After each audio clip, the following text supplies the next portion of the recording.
Assalamualaikum warahmatullahi wabarakatuh. Kenalkan, nama saya Basa Putra, NPM 2578306. Di sini saya akan menjelaskan salah satu fondasi terpenting dalam membangun website yang cantik, yaitu CSS ataupun Cascading Style Sheet. Barat HTML adalah tulang kerangkanya, maka CSS adalah baju, hiasan, dan gaya rambutnya. Ada tiga cara utama untuk memasang CSS ke dalam file HTML. Yang pertama inline, kedua internal, yang ketiga eksternal. Mungkin kita masih bingung mana yang terbaik. Nah, di sini tujuan saya di sini adalah membahas tuntas semuanya lengkap dengan kekurangan dan kelebihannya. Pertama, inline. Inline CSS adalah metode penulisan instruksi gaya yang disisipkan langsung ke dalam tag HTML melalui atribut style. Mekanisme kerjanya, setiap elemen HTML diberikan aturan desain secara individu. Anda harus menuliskan properti CSS dan nilainya di antara tanda kutip atribut tersebut pada setiap tag yang ingin dihias. Tingkat priority inline CSS memiliki tingkat prioritas yang tinggi dibandingkan metode lainnya. Jika terjadi konflik aturan, browser akan memenangkan instruksi yang tertulis di inline CSS. Ibarat memberikan instruksi warna langsung pada setiap butir nasi di dalam piring secara manual. Sangat spesifik namun tidak praktis untuk jumlah yang banyak. Kata gunanya biasanya digunakan untuk pengujian cepat kebutuhan mendesak yang hanya melibatkan satu elemen, atau dalam pembuatan HTML email yang memiliki keterbatasan pembacaan file CSS eksternal. Kapan kita menggunakannya? Yang pertama, saya ingin melakukan perbaikan cepat. Kedua, saya ingin memberikan gaya unik pada setiap elemen saja yang tidak akan diulangi di tempat lain. Nah, kekurangannya berantakan. Bayangkan jika kamu punya 100 paragraf dan ingin semuanya berwarna merah. Kamu harus mengetik kode sebanyak 100 kali. Capek kan? Sulit dirawat. Jika bulan depan kamu ingin mengubah warna merah menjadi hijau, kamu harus mencarinya satu persatu. Ketiga, ukuran file bengkak. Kode HTML jadi penuh dengan tag desain sehingga ukuran file menjadi lebih berat. Berikut contohnya seperti ini, contoh penggunaan kodenya. Nah, di sini saya akan membuat contoh tentang inline CSS. Yang pertama kita buat dulu kodenya dengan mengetik tentang shortcut seru enter. Di sini kita akan mengubah warna satu enter, tulis kata apa aja. Nah, di sini masuk ke satunya kita tulis style. Nah, kita akan ubah warna, karena ubah warna adalah color kita pilih warnanya misal aqua.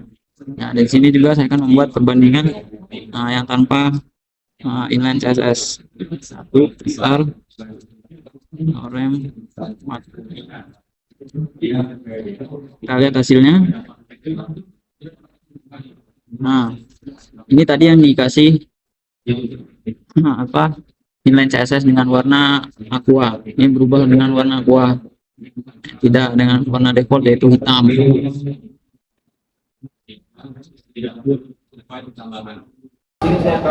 Nah, yang kedua, internal CSS. Internal CSS atau sering disebut embed CSS adalah metode di mana kode gaya dikumpulkan menjadi satu bagian di dalam style yang diletakkan dalam bagian head dokumen HTML. Kerjanya Anda menggunakan selektor seperti nama tag, kelas, atau ID untuk menentukan elemen nama yang akan diberikan gaya. Hal ini memungkinkan satu aturan CSS diterapkan pada banyak elemen dalam satu file sekaligus. Aturan desain ini bersifat eksklusif, artinya hanya berlaku untuk satu file HTML tersebut. File HTML lain tidak dapat mengakses atau menggunakan gaya yang didefinisikan di dalamnya. Cara kerjanya yaitu kita menggunakan tag style. Di dalamnya kita panggil elemen yang mau dihias, contoh P, burung kurawat, color, tipe green. Secara otomatis semua paragraf file tersebut akan berubah menjadi hijau. Kelebihannya lebih rapi daripada inline. Kedua, sangat bagus untuk website satu halaman. Ketiga, kamu bisa melihat struktur konten dan desain dalam satu file yang sama.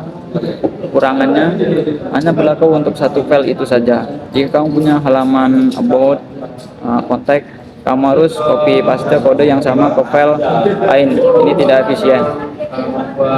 Contoh penggunaannya seperti berikut ya. Di sini saya akan membuat contoh internal CSS. Pertama kita buat elemen dari HTML, shift, seru enter. Nah, contoh seperti kita membuat elemen H1, enter,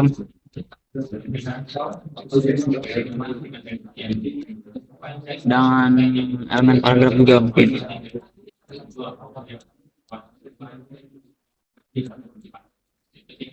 Nah, bedanya di sini kita tidak berada di dalam elemen H1 yang kita ngasih seperti inline tadi. Di sini kita menambahkannya di dalam elemen head dengan bertuliskan style.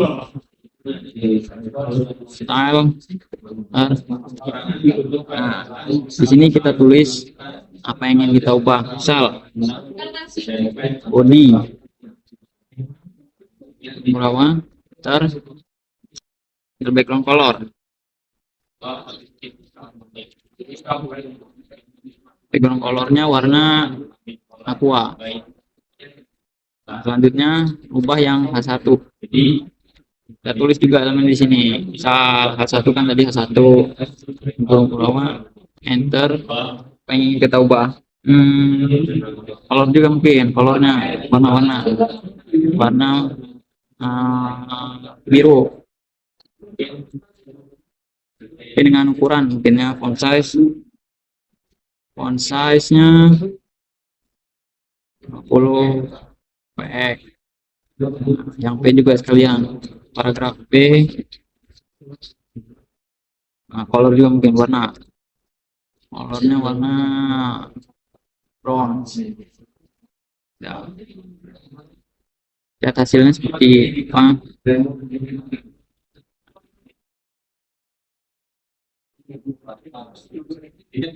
Nah, ini hasil dari yang pertama, ini yang H1 yang biru gede ini, dan ini yang paragraf. Kenapa paling gede? Karena kita menggunakan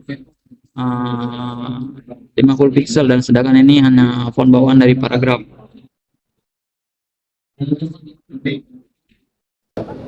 Ketiga, external CSS. External CSS adalah metode standar dalam industri pengembangan perangkat lunak, di mana seluruh kode gaya dipisahkan dalam file eksternal dengan ekstensi CSS. File ini kemudian dihubungkan ke dokumen HTML menggunakan tag link di bagian head. Mekanisme kerjanya, dokumen HTML hanya berfokus pada struktur konten, sementara urusan estetika penuhnya dikelola oleh file.css terpisah. Princess separation of concern. Metode ini memisahkan antara struktur HTML, tampilan CSS, dan logika JavaScript. Ini adalah praktik terbaik agar kode mudah dikelola oleh tim pengembang. Kenapa ini yang terbaik? Yang pertama, efisien. Satu file CSS bisa mengontrol ribuan halaman HTML sekaligus. Mau ganti tema atau satu website, cukup buat satu baris di file CSS. Kedua, performa. Browser akan menyimpan file CSS ini, jadi saat pengunjung pindah halaman, website akan terasa lebih cepat karena tidak perlu mendownload ulang kode desain. Kolaborasi, tim desain bisa fokus di CSS, sementara tim konten bisa fokus di HTML tanpa saling mengganggu. Nah, kekurangannya sedikit lebih rumit untuk pemula karena harus mengelola lebih dari satu file. Kedua, halaman mungkin terlihat berantakan selama sepersekian detik jika konten internet sangat lambat dari file CSS gagal dimuat tepat waktu. Nah, kesimpulannya, kalau inline, lokasi penyimpanannya langsung di tag HTML. Skala proyeknya skala kecil, dan perbaikannya cepat. Kalau internal, lokasi penyimpanannya berada di dalam tag style.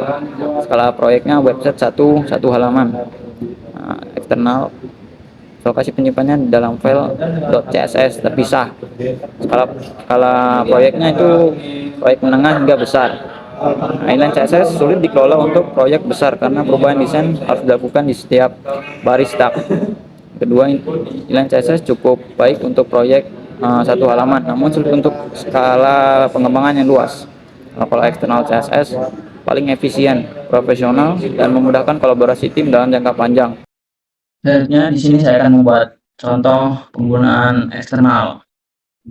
Pertama kita buat elemen di HTML-nya seperti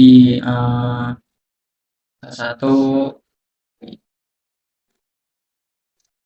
siapa aja, bebas, dan paragraf.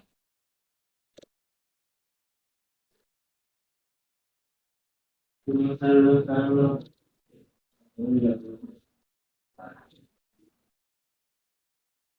tidak kita tidak masukkan elemen CSS di HTML lagi seperti inline dan internal, tapi kita membuat file baru dengan .css.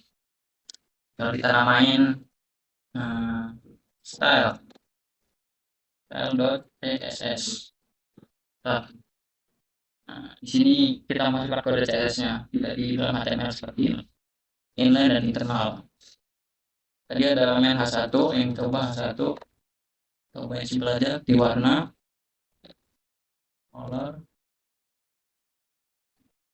Wah, ada juga ada elemen paragraf, warna juga simple.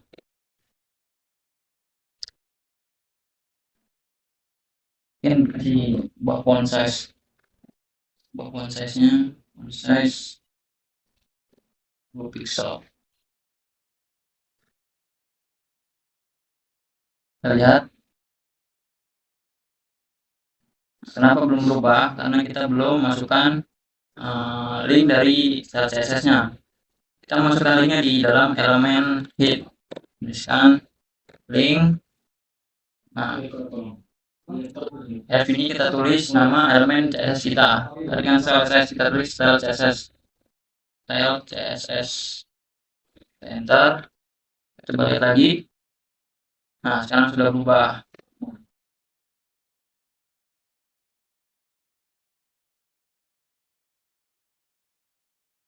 Sekian video penjelasan tentang internal, eksternal, dan inline CSS. Sudah ada kata, saya mohon maaf. Saya akhiri, wabillahi taufiq wal hidayah. Wassalamualaikum warahmatullahi wabarakatuh.